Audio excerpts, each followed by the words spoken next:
This is what you do when you've just found that statement handbag on eBay and you want to build an entire wardrobe around it. You start selling to keep buying. Yep, on eBay. Over that all-black everything phase? List it and buy all the color. Feeling more vintage than ever? It's out with the new and in with the pre-loved. Next thing you know, you've refreshed your wardrobe basically without spending a dime. Yeah, eBay, the place to buy and sell new, pre-loved, vintage, and rare fashion. This episode is brought to you by Progressive Insurance. Fiscally responsible, financial geniuses, monetary magicians. These are things people say about drivers who switch their car insurance to Progressive and save hundreds. Visit Progressive.com to see if you could save. Progressive Casualty Insurance Company and Affiliates. Potential savings will vary, not available in all states or situations. That girl is so dialed into her own wellness world, hustling with her head down, that she fails to realize that community is key. Time and time again, my friends have shown me that I can get so much more done with them than I can without them. The minute that you stop participating in your friend group, you're just gonna make yourself that much more anxious and that much more sad. Even just 8 minutes talking on the phone with someone when you are struggling with something can make you feel so much better, can really talk you down. I had a situation last week where I was like really taken by surprise, really confused by something really sad. I bawled for like 30 minutes and then I called a friend. And then the next day I talked to another friend about the situation that left me sad and confused. And she was like, okay, well, I'm sorry that happened. You're coming over for dinner tonight and I'm gonna cook for you and we're gonna hang out. That helped me recover from said situation so much faster than if I were to just like sit in my bed and cry and be sad. And so I think a lot of times it's really tough to swallow our own pride and be like, hey, I need help.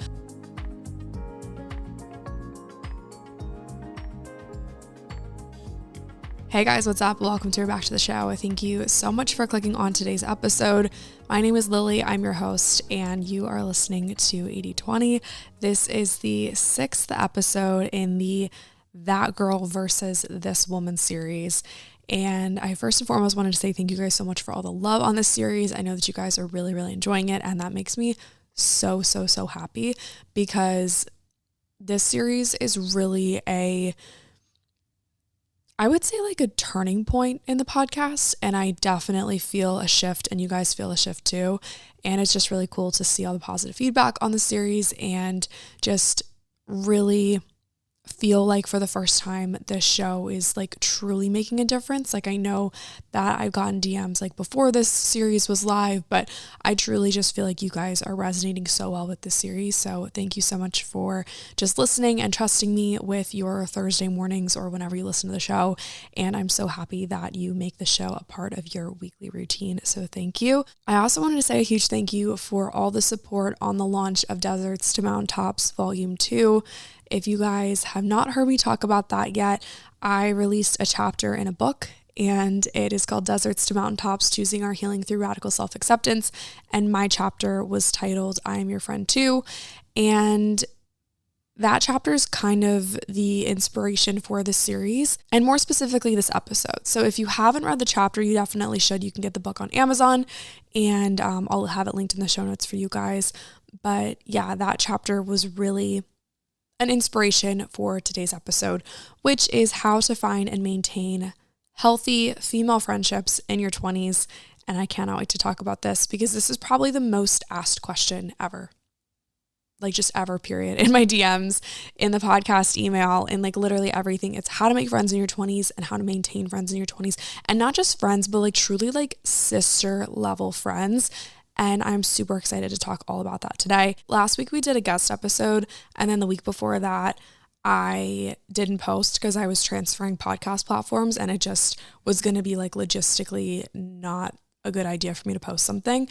And so I feel like I really missed you guys, and I feel like we have a lot to catch up on. And I real quick just wanted to do like a check-in. Like, how are you guys doing? How's life treating you? I want to hear in the DMs. I want to hear from you guys. So maybe I'll post like a question sticker on the podcast Instagram, and we can just do a little check-in. Like, how are you doing? How's everything going? Are you feeling like there is a mindset shift from who the world is telling you to be versus who God tells you to be?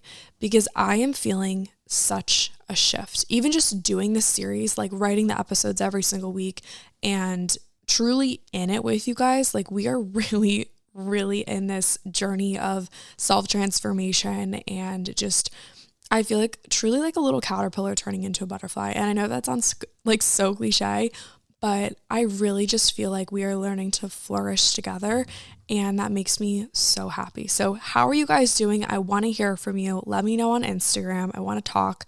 I want to hang out. I feel like I'm in a very reflective headspace, and that's because yesterday was our 2-year anniversary of living in this apartment. So we're in year 3 now.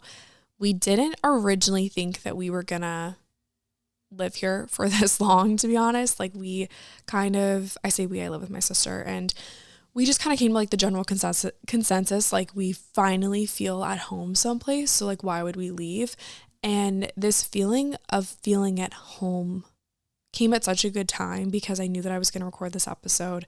Like I said, the chapter really helped to inspire me to write this episode. And when we moved into this apartment, we knew no one. Like I knew Lexi and that was it. We knew each other. We knew no one. When you move to a new place, it's so scary because you know no one.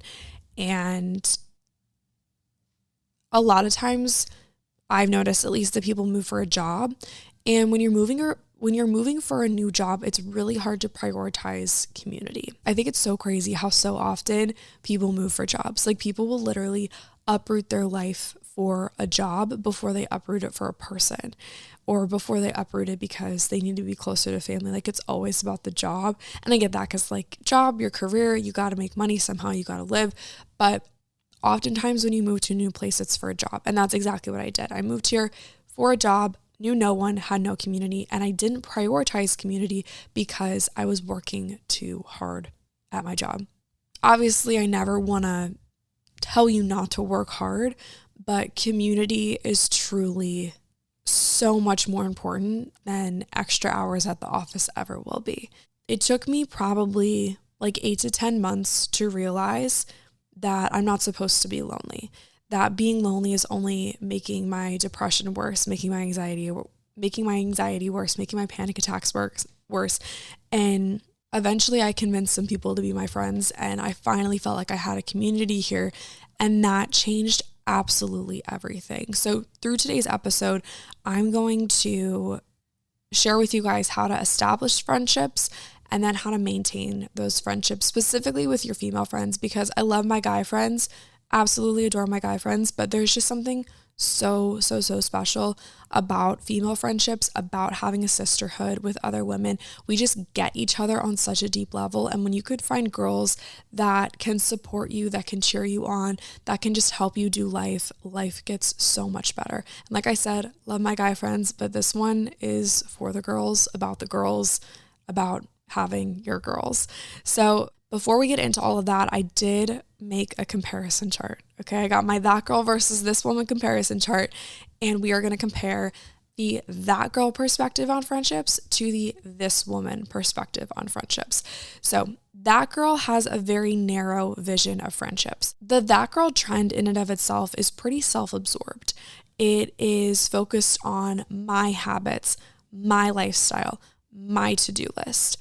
Whereas there's really never been a friendship that I found successful when I've only focused on myself. So this woman knows that you are the sum of the 5 people that you spend the most time around.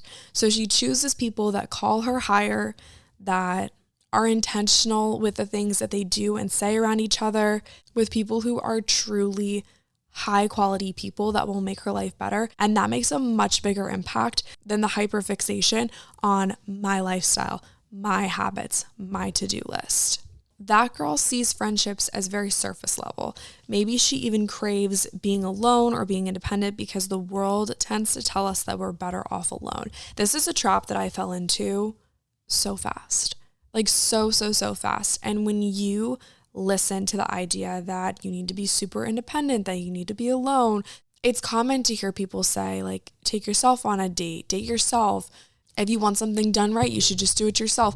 And while all of those things I feel like have good intentions behind them, there's truly something so beautiful about living in community.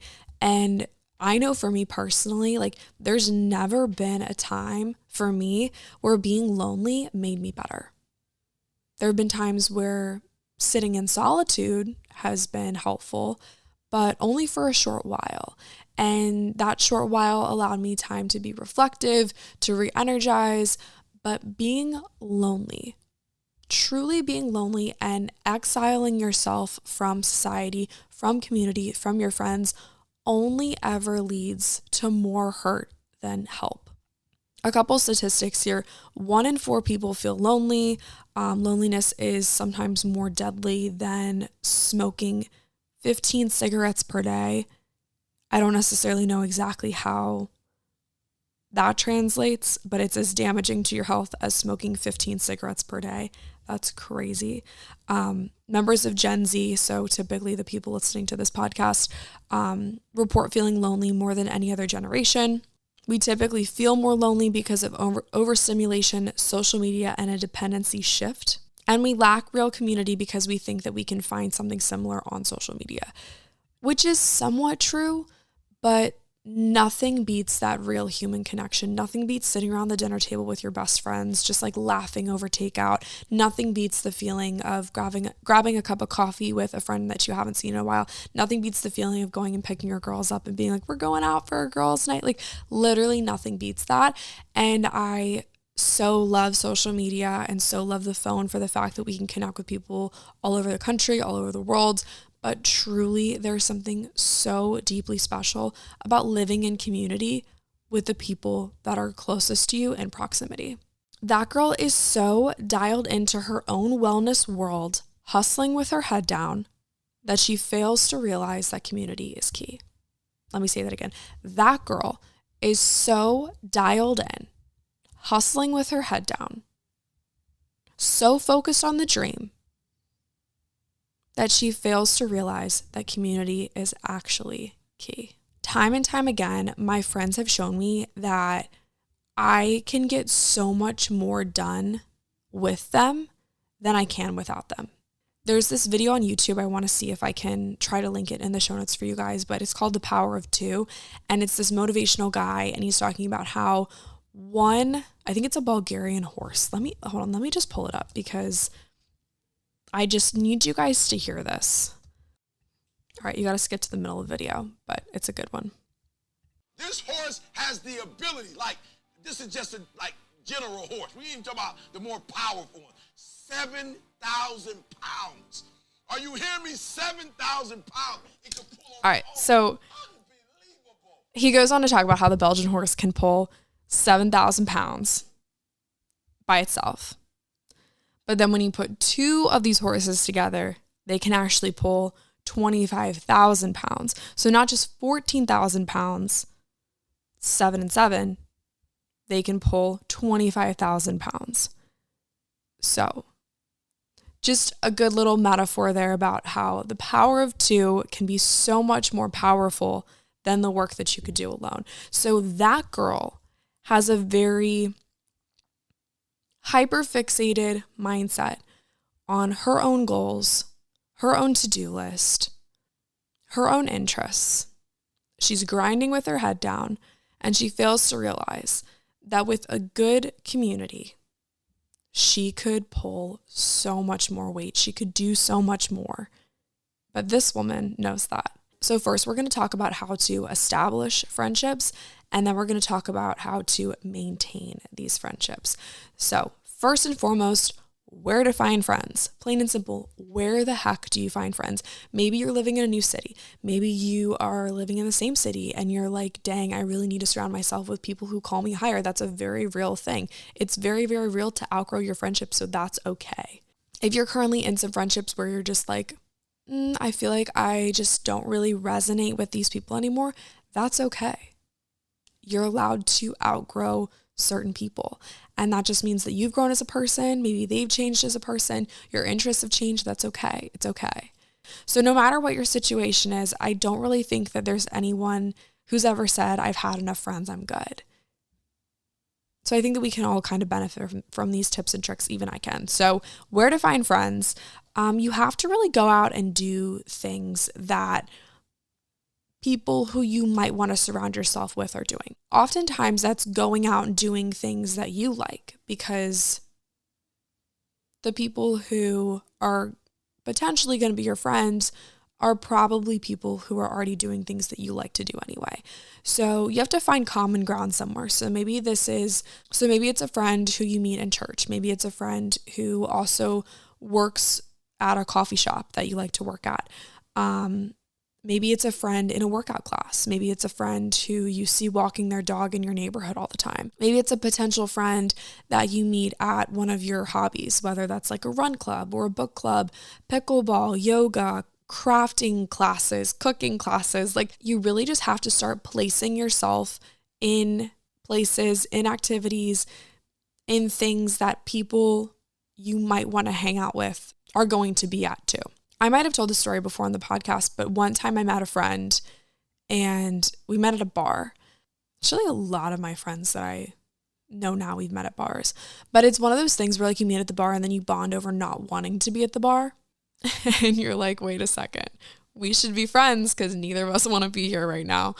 Don't underestimate the power of meeting someone at a bar, because a lot of my friends I've just met at the bar and we've just exchanged information and then made plans to do something outside of the bar. And oftentimes neither of us wanted to be at the bar in the first place, and that's why we bonded.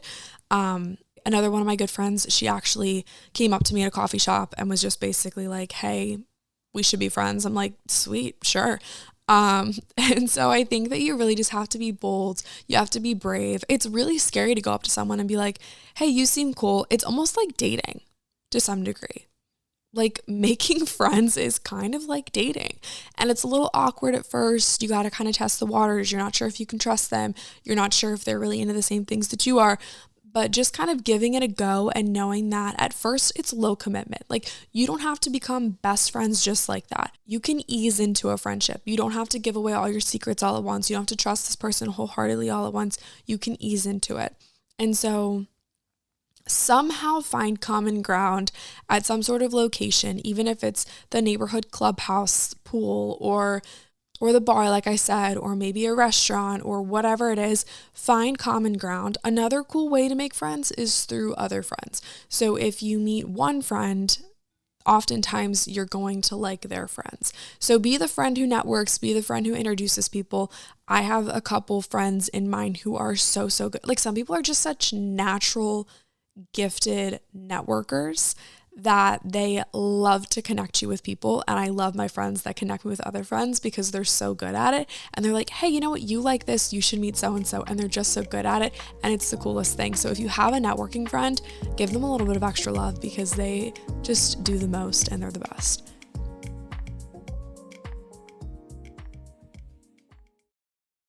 I used to really, really struggle with hormonal acne, with painful periods, with cramps, PMS, you name it. I probably had the symptom, and I was hormonally an absolute wreck. Okay, guys, I was hormonally an absolute wreck. Throughout the series of the podcast, I have shared different avenues in which I found healing, and one of those avenues has been healing with Funk It Wellness. I'm a huge fan of Funk It Wellness, specifically their seed cycling kit. I had Kate Morton, the founder of Funk It Wellness, on the podcast twice now. And the first time was back in, I think it was the summertime. And she taught me all about seed cycling. She taught me that during the month, your body is depleted in specific nutrients depending on what is going on in your cycle. And that can lead to hormonal imbalances. So when I started seed cycling, I saw such a change in my mood, in my skin, in my period symptoms. Funk It Wellness's seed cycling kit will equip you with the right seeds to take depending on where you are in your cycle. It's so cool, and I feel so much more in touch with my body. I don't know if this is TMI, guys, but I used to have really heavy, really painful periods, and now I bleed for maybe a couple days. It's super light. I've never seen anything like it. It's the most beautiful thing, and I have never felt better. I know that understanding my hormones and working to heal and nourish them through seed cycling has really, really contributed to helping to clear my acne. I had tried it all before. I had tried the creams, the face washes, the pills, you name it. But really what changed the game for me was healing it from the inside out. And that started with Funk It Wellness. Something that I love about Funk It is that there are tons of different options for all kinds of hormonal concerns. So even if you're on birth control, you can still check out Funk It. Funk It was founded by a dietitian and all of their products are dietitian approved. Funk It uses fresh, high quality and organic ingredients so you can feel your best no matter what time of the month it is. If you're ready to embark on your hormone healing journey with me, check out Funk It. You can use code 8020, that's 8020 for 15% off of your order. Again, that's code 8020. 8020 for 15% off of your order at funkitwellness.com.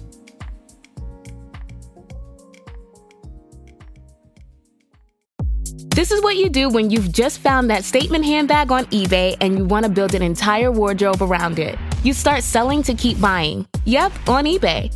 Over that all black everything phase? List it and buy all the color. Feeling more vintage than ever? It's out with the new and in with the pre-loved. Next thing you know, you've refreshed your wardrobe basically without spending a dime. Yeah, eBay, the place to buy and sell new, pre-loved, vintage, and rare fashion. This episode is brought to you by Progressive Insurance. Do you ever find yourself playing the budgeting game? Well, with the Name Your Price tool from Progressive, you can find options that fit your budget and potentially lower your bills. Try it at progressive.com. Progressive Casualty Insurance Company and Affiliates. Price and coverage match limited by state law. Not available in all states. Now that you've met someone at, let's say, a coffee shop or workout class, something in your general community has led you to a certain person and you guys have connected.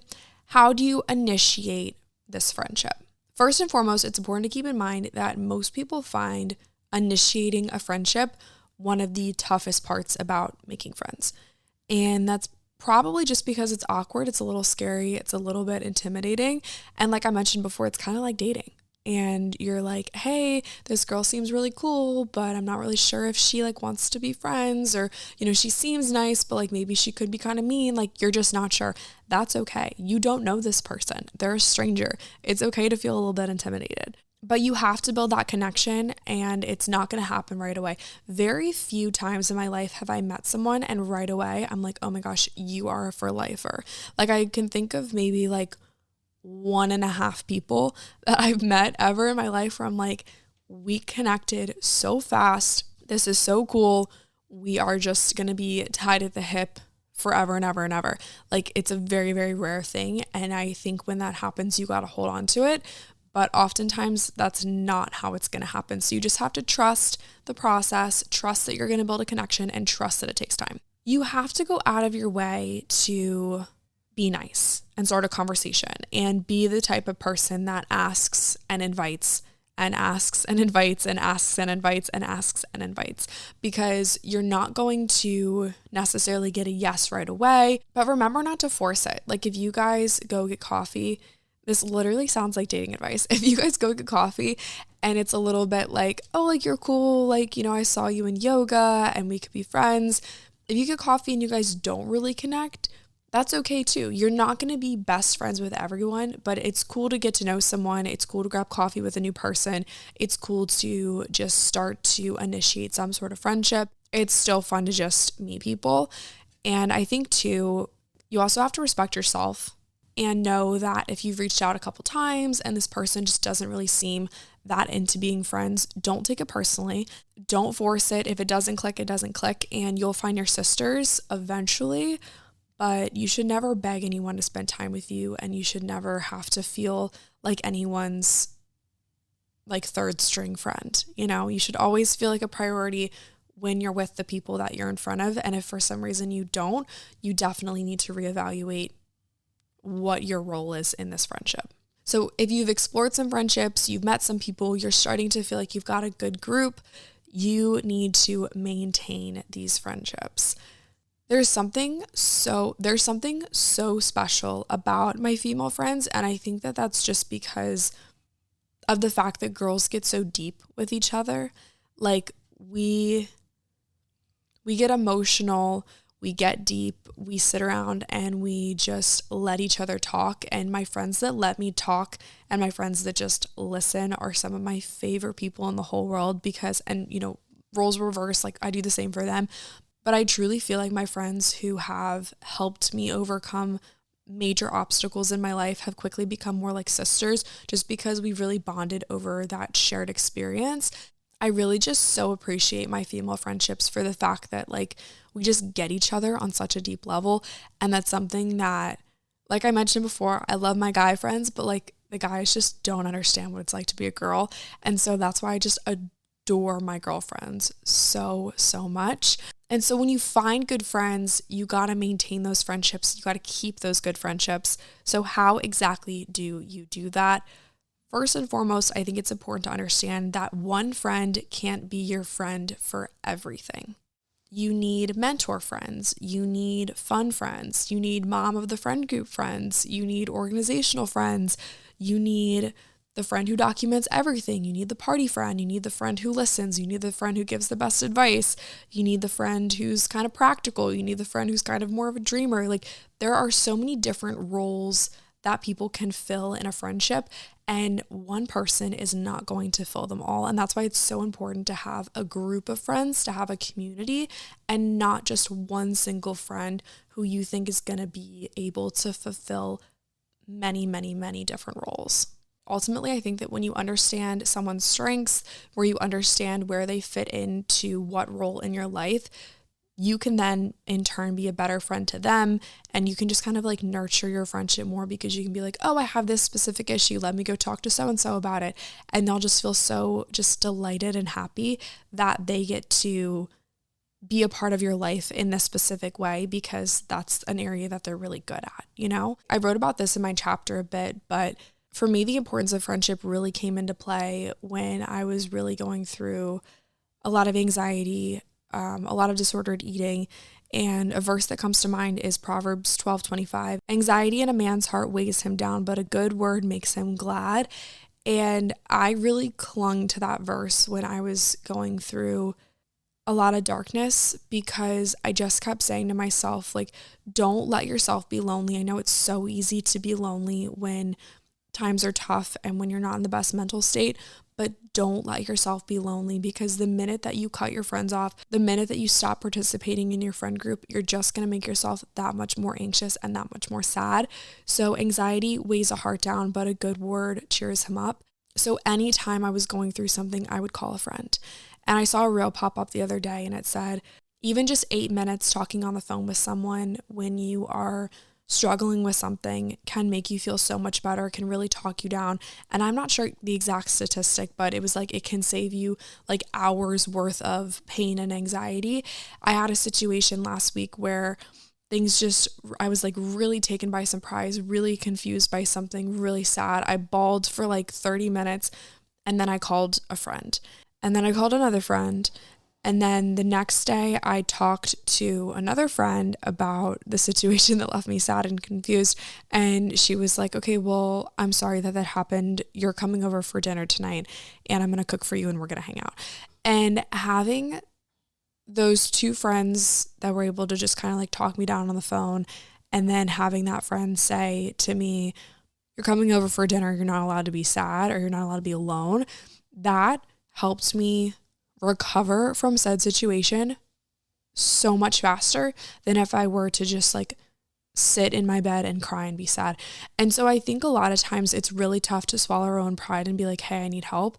But truly every single time that I have come to a friend and said, hey, I need help, they've been so loving, so supportive.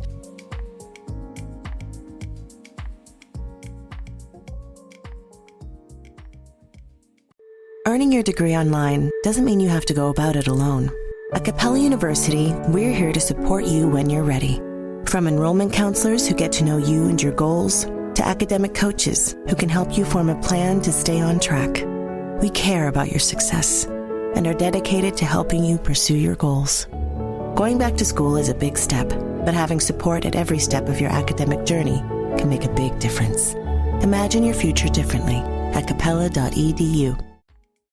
It's pretty obvious that we want to be there for our friends, and that's pretty obvious advice. Like, oh, just like be a good friend, be there for your friends, listen when they have a problem. But I think it's almost even better advice to say, let your friends be a good friend to you. Jesus tells us to love our neighbor as ourselves, but sometimes we are the neighbor.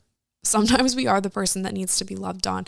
And I talked about this in an episode about 2 weeks ago, but about the whole, like, you can't love others until you love yourself kind of thing.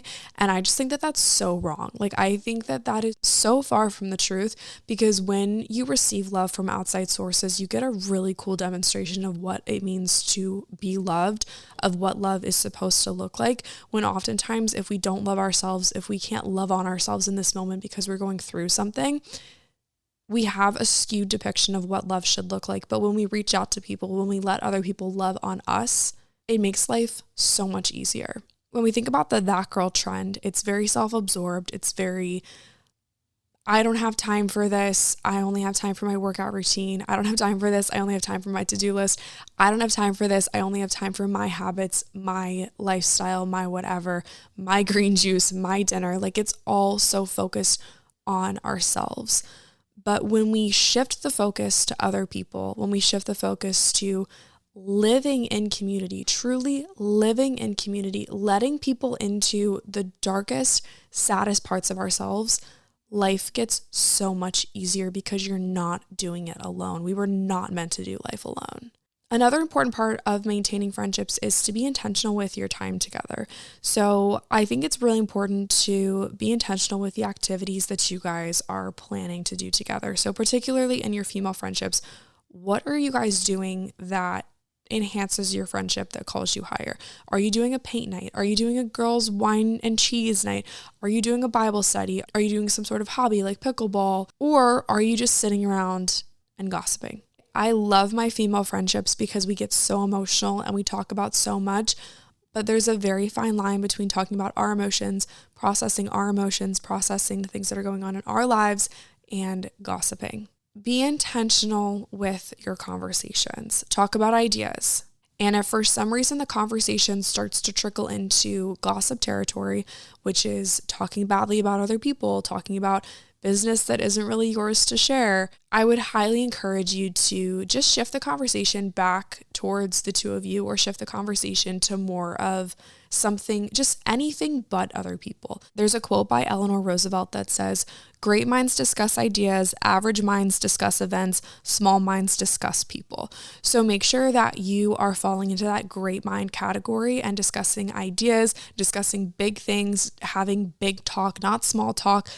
It's not really worth your time to sit around and talk to other people because there's truly no benefit to that. So just check in with yourself, check in with the people around you, call each other higher and call each other out in a good way. And I think too, if you find yourself in friendships where your only piece of common ground is talking about a specific situation or a specific person, then I recommend you start to reevaluate that friendship or just shift the conversation and see if that happens to enhance the friendship. I want to talk a little bit about conflict, because maintaining friendships means that at some point you will have conflict, and nobody's perfect. It's not always going to be smooth sailing. So in order to maintain a friendship, you're going to have to enter into some level of conflict resolution and then forgiveness. Forgiveness is a whole entire podcast series in and of itself, but I think that when you invest time, invest energy, invest in people, you're going to have conflict regardless. And so it's a really cool opportunity to practice forgiveness when people let you down, to practice forgiveness when things don't necessarily go the way that you thought they were going to go, when someone messes up. I mean, we're all human. No one's perfect. And this is something that I have really had to learn, because I used to have a really childish view on friendships, and if someone wrongs you, just to completely cut them loose. And I think too, you have to be careful. Friendship is really, at the end of the day, a really cool opportunity to just lead with love and try to practice so much grace, and just such a cool opportunity to be a part of other humans' journeys on this earth and we were not meant to do life alone, plain and simple. I feel like I'm beating the dead horse here, but we were not meant to do life alone. We were supposed to do it in companionship. And when we invite other people into our journey, it can make it so much more special. So I want to end with this verse. It's Psalm 133, verse 1. How good and pleasant is it when brothers dwell in unity. I just absolutely love that, because it is truly so good when we come together and when we're united. Togetherness is so innate and important to us that I pretty much wrote an entire chapter in a book about it. So I wanted to read a little excerpt from my chapter to you guys to just kind of end today's episode. This is on page 53, and it's from my chapter titled, I Am Your Friend Too. It had taken 8 lonely months after my move to finally fall into friendships that felt more like family. Woven into the extracurricular activities of my adult life, whether that be a yoga class, a coffee shop, or a colleague whose role shifted from office coordinator to like a sister off the clock, were some of the deepest, most loving platonic bonds I'd experienced thus far. These were the types of friends who would show up to move couches, change flat tires, and fix car radios.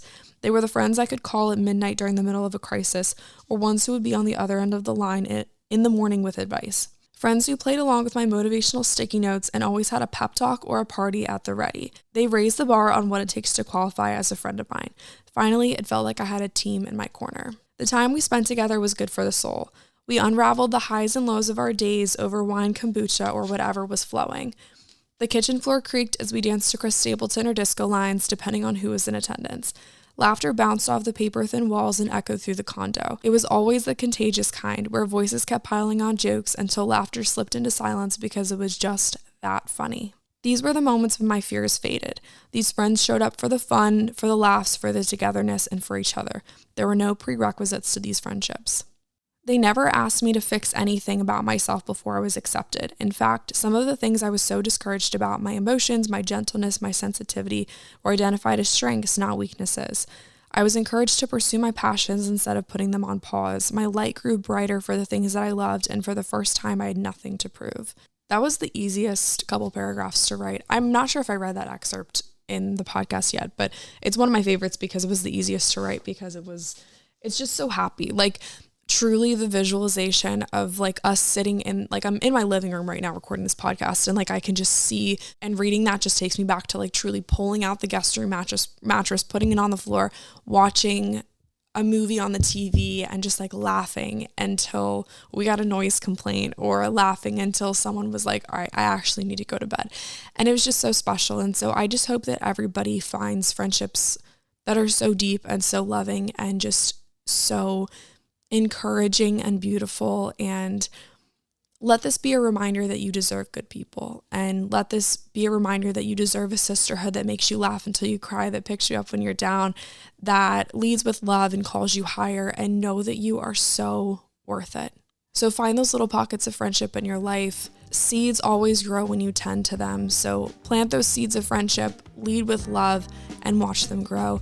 I love you guys so much. I hope that you have a great rest of your week. If you enjoyed today's episode, please be sure to leave a rating and a review. That just helps more people find and listen to the show. Love you guys lots, and I'll talk to you next week.